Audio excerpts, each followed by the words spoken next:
Malaysia সরকার calling ভিসার মাধ্যমে 24,68,000 বিদেশি কর্মী নিয়োগের প্রস্তুতি নিচ্ছে। এই ভিসার জন্য আবেদন আগামী 31 ডিসেম্বর পর্যন্ত করা যাবে। মঙ্গলবার 19 আগস্ট দেশটির স্বরাষ্ট্রমন্ত্রী দাতুক সেরি সাইফুদ্দিন নাসিউসন ইসমাইল এ তথ্য নিশ্চিত করেছেন। খবরটি মালয়েশিয়ার সব প্রধান গণমাধ্যমে প্রকাশিত হয়েছে। স্বরাষ্ট্রমন্ত্রী জানান, কৃষি, বাগান, খনি ও খনিজ সহ মোট 13টি খাতে বিদেশি শ্রমিক নিয়োগ করা হবে। এর মধ্যে সেবা খাতের হোলসেল ও retail, land warehouse, security guard, metal ও scrap materials, restaurant, laundry, cargo এবং ভবন পরিচ্ছন্নতা কর্মীদের জন্য সুযোগ থাকবে।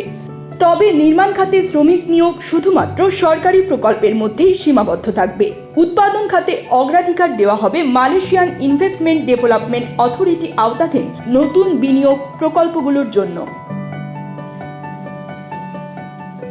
মালয়েশিয়ার স্বরাষ্ট্রমন্ত্রী আরও জানান, এবার থেকে কলিং ভিসায় আবেদন করার সুযোগ শুধুমাত্র খাত ভিত্তিক অফিসিয়াল এজেন্সিগুলোকেই দেওয়া হবে।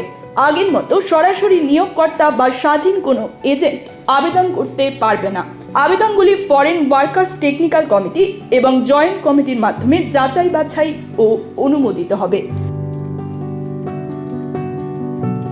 বর্তমানে মালয়েশিয়ায় 24,67,756 জন শ্রমিকের কোটা চালু আছে, যা এই বছরের 31 ডিসেম্বর পর্যন্ত বহাল থাকবে।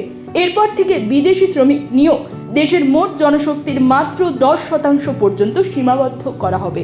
তবে এ কোটায় কতজন বাংলাদেশি শ্রমিক আবেদন করতে পারবেন তা নিয়ে এখনও সংশ্লিষ্ট মালয়েশিয়ান কর্তৃপক্ষ বা গণমাধ্যম কোনো স্পষ্টতা প্রদান করেনি। মালয়েশিয়ায় কর্মসংস্থানের আগ্রহীদের জন্য এটি গুরুত্বপূর্ণ সংবাদ।